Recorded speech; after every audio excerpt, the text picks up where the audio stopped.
Welcome back. Did you know that most Americans have no will?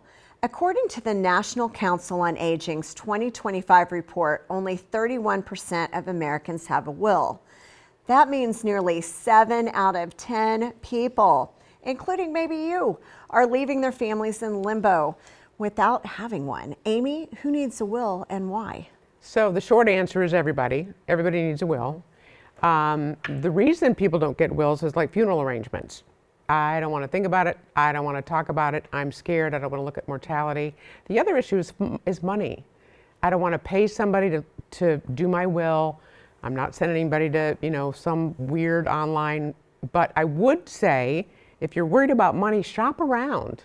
Call different law offices and see what they charge and what the affordability is, or go to legalaid.org, go to your library, try to find a way, because your stuff will go places that you might not want them to go.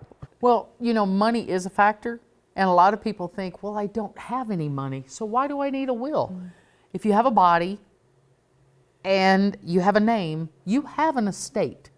It may not be much, but I can promise you that your stuff has some kind of sentimental value to someone. Mm-hmm. And so where do you want your stuff to go to is so important.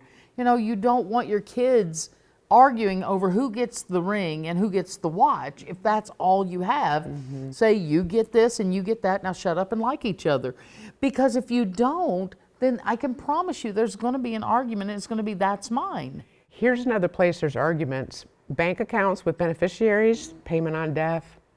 If they're different than what's in the will, the beneficiary or the payment on death trumps the will. So Always. That's another place that has conflict. Mm-hmm. Well, I think if you want to be able to have the say-so of you directing where you want things to happen. So that really puts you in control mm-hmm. and mm-hmm. your autonomy. And so you decide instead of the state.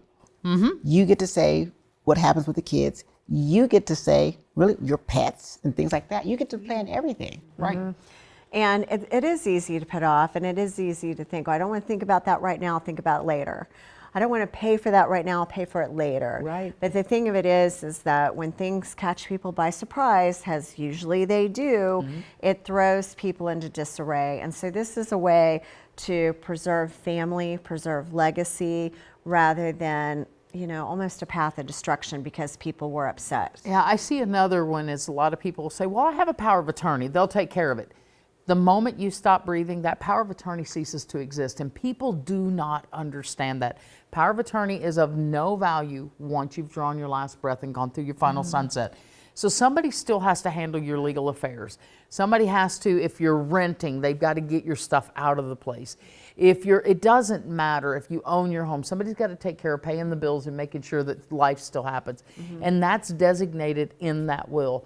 And without that, then the state jumps in and then they go through who's next in line. Well, the person that's next in line honestly might be the knucklehead of the family.